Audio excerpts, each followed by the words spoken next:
ఖర్చు చేయిస్తే పర్వాలేదు, నాకు దాని మీద లాభం వస్తుంది అని అనిపిస్తుంది. బేసిక్గా ప్యాషన్ ఉన్న బిజినెస్ మ్యాన్కి కొంతమంది నమ్మి దాంట్లో దిగి ధైర్యం చేస్తాడు. అట్లాంటి ధైర్యం బోల్డెన్ సార్లు చేశాను. కానీ బోయపాటి ఈ కథ చెప్పిన తర్వాత, ఈ సినిమా తీయాలనుకున్న తర్వాత, దీనికి కొంచెం ముందు ఒక సీన్ ఉంది, అది చెప్తాను. బన్నీ రకరకాల క్యారెక్టర్స్ చేశాడు. In his career of 10 years plus చాలా క్యారెక్టర్స్ చేసి ఒకరోజు, డాడీ నేను చాలా క్యారెక్టర్ చేశాను, మాసెస్ గుండెల్లోకి చొచ్చుకుని వెళ్ళలేదేమో డౌట్ ఉంది అన్నాడు. అలాగా అంటే అటువంటి మాసెస్ హార్ట్స్లోకి వెళ్ళి చొచ్చుకుని వెళ్ళాలంటే బోయపాటి ఉన్నట్రా కొత్త 2 పీసుల కింద అట్లా వెళ్ళిపోతుంది.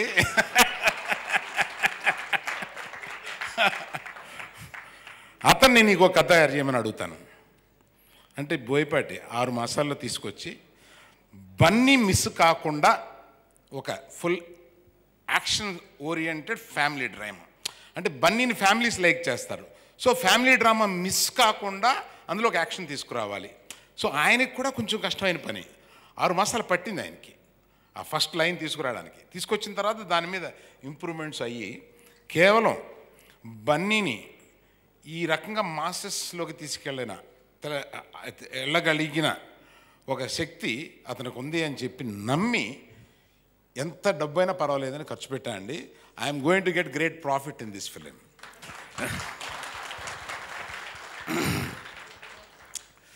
ఇది ఒక డౌట్ ఉండొచ్చు, ఆ కొడుకు కదా ఖర్చు పెట్టాడని. నా సినిమాల్లో చాలా సినిమాలు నేను తీశాను, మీరు చూడండి. Always I believed in the content and took a risk. And people who are shouldering it I see. I mean Magadheera దగ్గర నుంచి అంటే చాలా పిక్చర్లు ఉన్నాయి. So the people who shouldered it, I believe in them, I bet in them and I always won in them. Sir, ఈ సినిమాలో మీరు Boyapati scene గారిపై బెట్ చేశారా, బన్నీ గారిపై బెట్ చేశారా? బోయపాటి సీను మీద. బన్నీ మనం ఇంట్లో మనం మాట్లాడుకునే తప్పే ఉంది. బన్నీ బోయపాటి మీద బెట్ చేద్దామని డిసైడ్ చేసాం. ఇప్పుడు ఇద్దరం కలిసి బోయపాటి మీద బెట్ చేసాం. But let me tell you, నేను స్టార్ట్ చేసినప్పుడు బోయపాటి చెప్పేటప్పుడు ఎంత డెలివరీ చేయగలరు ఈ జనరల్గా ఒక ప్రొడ్యూసర్గా ఆ అనుమానం ఉండాలి. ఇప్పుడు ఆ మైండ్ పనిచేస్తూ ఉండాలి. అది the way he has delivered and the way he has worked, అంటే దాన్ని డెలివర్ చేయడానికి ఆయన చేసిన ప్రాసెస్, పడే కష్టం. Is a very very very hard worker. ఎప్పుడు సినిమా గురించే, అతను మెలకు నుంచి పడుకునే వరకు సినిమా గురించే ఆలోచిస్తూ ఉంటాడు. అది తను అప్పుడు తీసే సినిమా గురించే ఆలోచిస్తాడు. ఒరి నాయన ఏంటి అసలే సినిమా అంటే ఏంటి, ఇతనికి ఇంత పిచ్చి ఏంటి అనే ఒక ఫీలింగ్. నేను మా అబ్బాయిని వాన్ చేస్తూ ఉంటాను. అలాగా నాకు అలాగ ఇంకో కొడుకులాగా వీళ్ళిద్దరూ కలిపి ఇక నన్ను పిచ్చెక్కిస్తారులాగా అనిపించింది అనమాట. అంత ప్యాషన్తో పనిచేస్తారు. అలాగే నాకు ఆదిని చాలా తమిళ సినిమాలో చూశాను, చాలా బాగుంటాడు.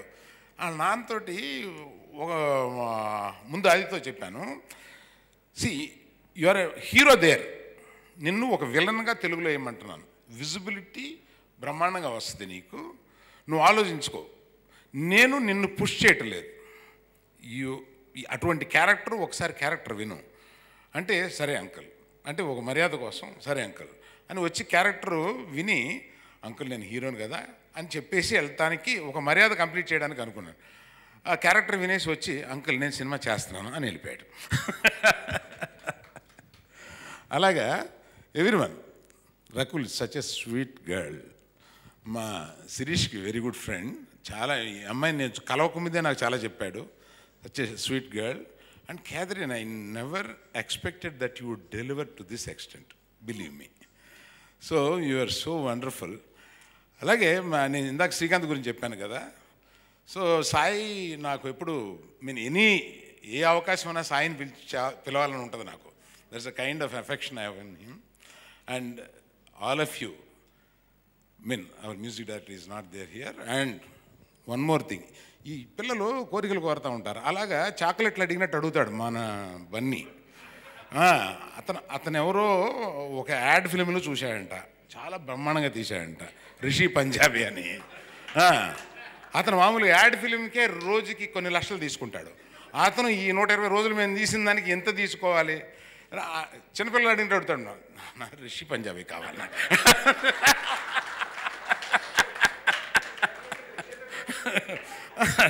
ఆ తర్వాత ఆ పాటకి ఇంటర్వెల్ ముందు క్యాథరిన్తో ఉన్న సాంగ్ తోటి నాకు 130 మంది 140 మంది ఆ డ్యాన్స్లో వెనకాల వాళ్ళందరూ బాంబే నుంచి రావాలి, ఇటువంటి కోరికలు కోరుతూ ఉంటాడు.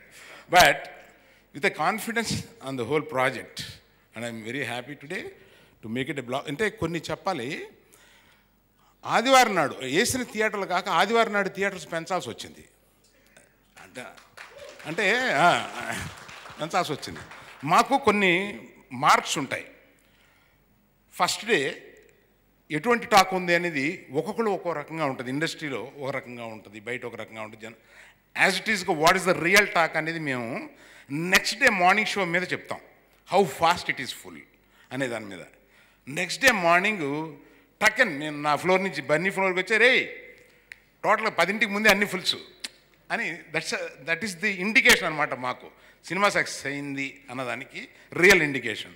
అండ్ మండే మధ్యాహ్నం మండే మ్యాట్నీస్. ఇవాళ నేను చెన్నై నుంచి వస్తున్నాను. చెన్నై నుంచి వస్తుంటే ఎయిర్పోర్ట్కి ఫోన్ చేసి వీళ్ళు చెప్పారనమాట, మండే ఆల్ షోస్ అన్ని ప్రాంతాల్లోనూ మ్యాట్నీస్ ఫాస్ట్గా ఫుల్ అయినాయి.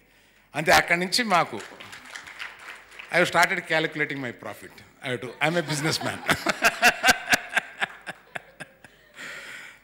బోయపాటి గారు, వన్స్ అగైన్ నేను ఇక్కడ మాట్లాడుతున్నప్పుడు మీరు నా దగ్గరికి రావాలి. Please subscribe. Please do subscribe. Please subscribe. Please subscribe. Please subscribe to our YouTube channel.